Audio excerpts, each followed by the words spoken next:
I'm Dr. Peggy Determeyer, and I'm the McGee Fellow and the Director of the Community Bioethics and Aging Center here at the Hope and Healing Center. I've been asked to talk to you a bit today about the subject of grief. All of us will face grief at some point in our lives. C.S. Lewis, the author, said that bereavement is a universal and integral part of the experience of love. So essentially, if we love, we will grieve. That's a pretty daunting prospect to think about. One of my friends and mentors, Dr. Tim Van Dyke, wrote a book called The Unwanted Gift of Grief. And he called grief a gift because it's the product of love. It's the love that we feel for someone. It's the love for a situation that we've been in. It can be the love of a relationship. So fundamentally, any strong emotion that we have can result in grieving. Because in having a relationship and in loving others, at some point there may be a loss of that relationship or that love. It can be emotional, it can be physical, it can be spiritual. And so when we look at the prospect of grief, we know that it can be a numbing feeling that just leaves us in the middle of a desert. Or, as the metaphor I like to use, is feeling like you got off the wrong floor when taking the elevator. I used to be a hospital chaplain, and sometimes running to a patient's room, I would not pay attention to where the elevator stopped, and I would get off the floor. And I was pretty familiar with all of the floors, but if it wasn't the floor I was expecting to be on, I'd get off and kind of look around and be disoriented. So that's the same kind of disorientation we can have when we're grieving the loss of a loved one. We have to think about the fact that each one of us grieves differently. There are the big griefs, and then there are the teaspoon at a time griefs that we can have. For example, when a loved one is diagnosed with dementia and they change over a period of time, we begin to grieve the loss of that relationship, but it happens a little bit at a time instead of all at once, as it would, say, if they died of a heart attack. Grieving can lead to both physical and emotional symptoms, so we have to be very conscious of our bodies and our minds and our spirits. And it can last for a relatively short period of time, of months, or it can last for years. And it's different in every circumstance and for every person. The challenge in this day and time with the pandemic and with COVID is that we're more isolated than we usually are.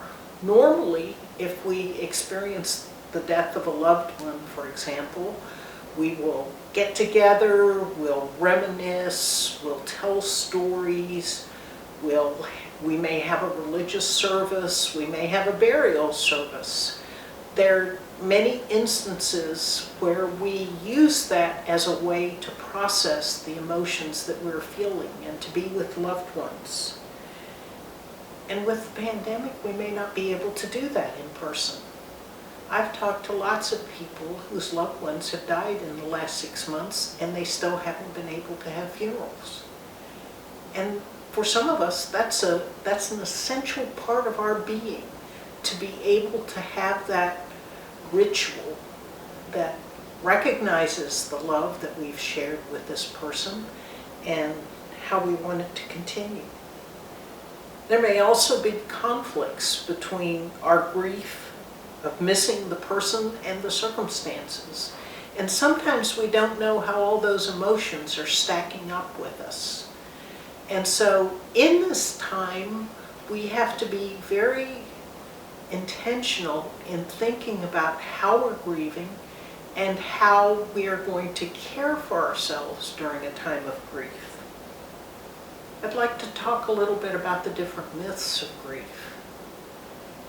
I've already said each of us grieves differently, and sometimes folks will say things to us that they're trying to be helpful, but we have to be cognizant that they may not understand where we are. The first myth is that grief has a timeline. I used to hear all the time, the first year is the hardest. For some people that's true, but for others, the first year is so involved with taking care of practical matters, trying to close out bank accounts, manage estates, to maybe even selling property, all these things that we have to do. And the first year whizzes by, and all of a sudden, in the second year, people are saying, oh, what happened? I didn't have a chance to grieve. The second myth is that staying busy eliminates the pain. And that's somewhat related to the example I used just a minute ago, because we assume that if we stay busy, then the pain will abate. That may work, but it's a short-term fix, because at some point we have to face the pain. I always tell people crying is good for you because it helps to release the emotions. And if you don't release those emotions, it'll come around and surprise you at possibly a very inopportune moment. So the third myth is that crying is a sign of weakness, and I'm here to assure you that crying is a healthy response to grieving. Again, self-care is required. Make sure that if you're having a crying jag when you're driving your car, that you pull off to the side of the road because you want to stay safe. Another area sometimes strikes with people, particularly with people who have died unexpectedly or died under unusual circumstances, that we sometimes call it survivor's guilt, that we're dishonoring the person by continuing to live. I've seen more of this in the time of COVID because people were not necessarily able to do the things that they were used to doing in terms of getting together and socializing. So we have to be very aware of that. And I assure you, you're not dishonoring your loved one. The next myth is that grief is linear, that there's steps that we go through, and if we do these steps, then everything's going to be fine. Unfortunately, that's also not the case. One of my favorite authors is Elizabeth Harper Neild, who wrote a book called 7 Choices, and she has 7 choices that we make when we're grieving the loss of a loved one.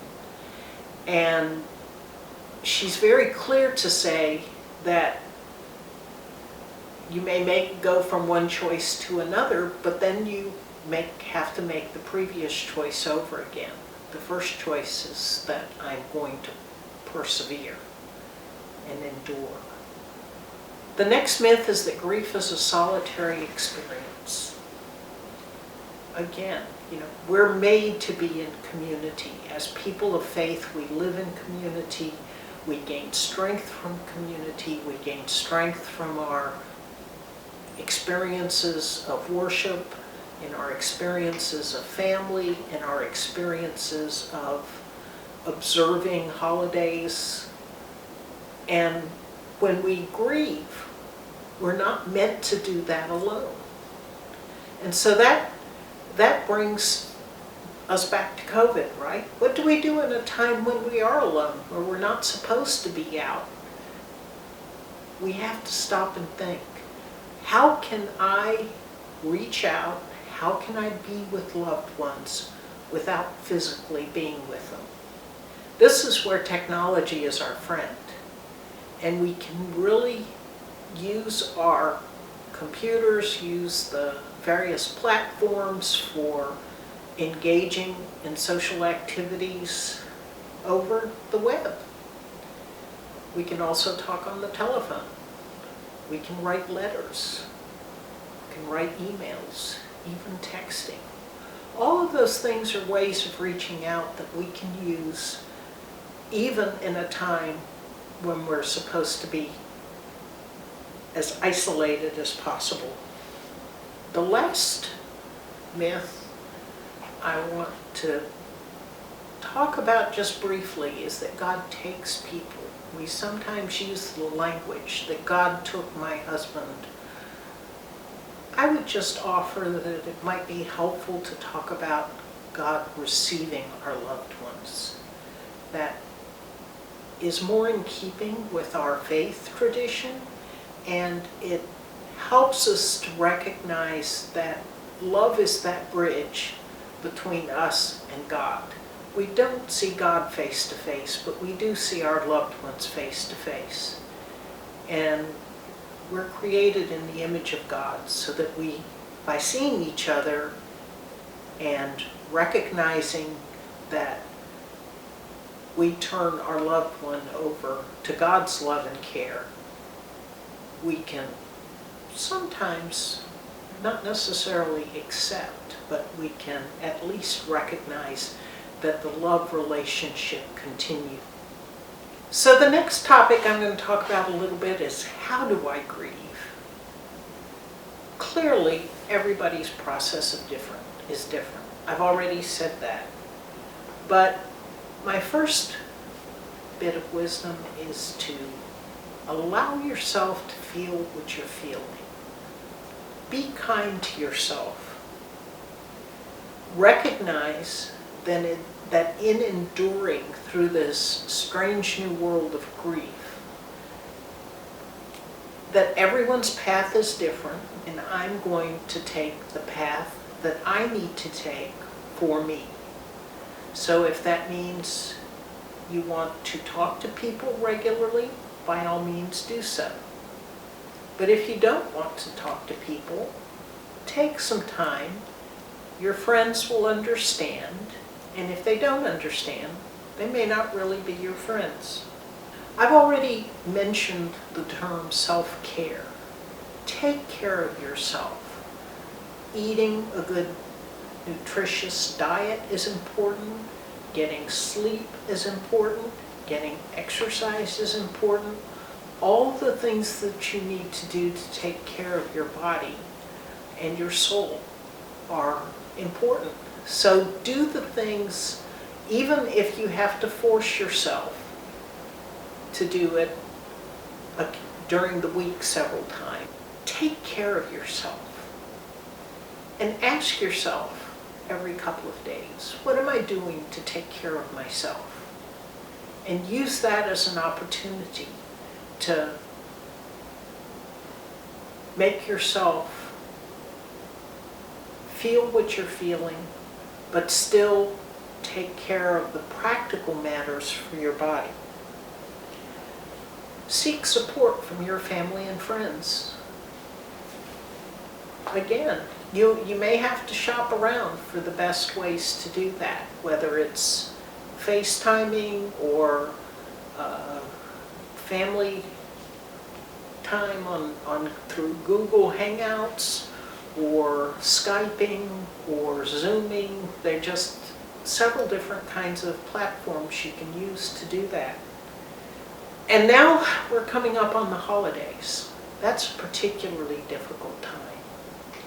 It's difficult because if we're grieving the loss of a loved one, we may not feel like doing the things that we've always done. So use this as an opportunity to reconstruct what a holiday looks like for you. If you've always had big family get-togethers and that's not really pragmatic now, it's not practical, that's okay. Have smaller gatherings.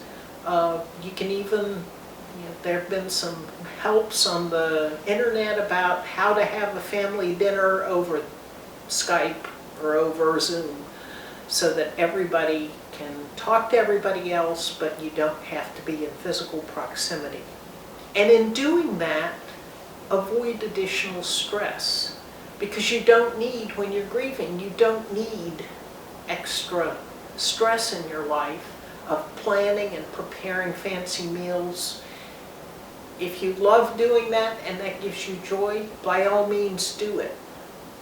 But if it's going to provide more stress in your life, find a different way to celebrate.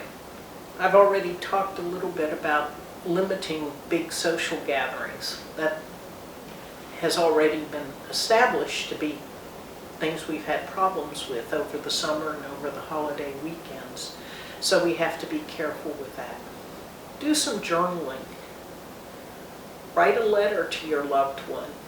Try to write down your feelings, and even if you have things that you really miss about the person who has died, or the person who has left, or the person who is experiencing dementia, write a note or a letter or any kind of way that gives you an opportunity to express yourself, but also recall the remembrances of what has been special about your person.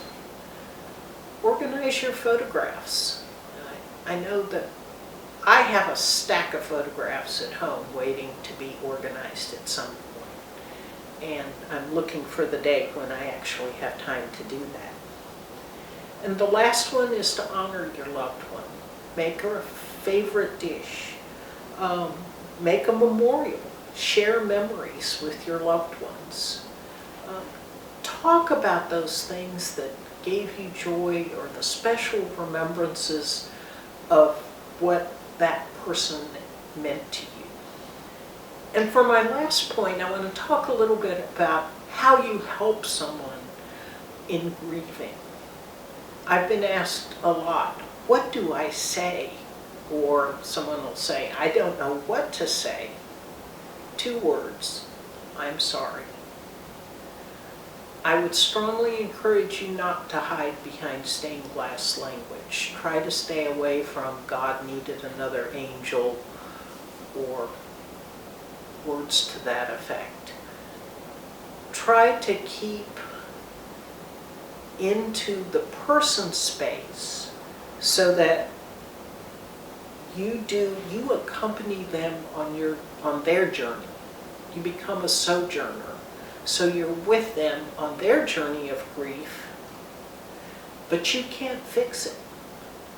But if you can be a friend and be a companion on the journey, then you will be more helpful than you could possibly imagine. The power of presence is great.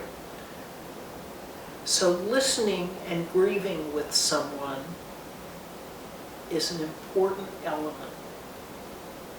Try to ask open-ended questions. I'm wondering if you'd like to tell me about a time that was very special to you.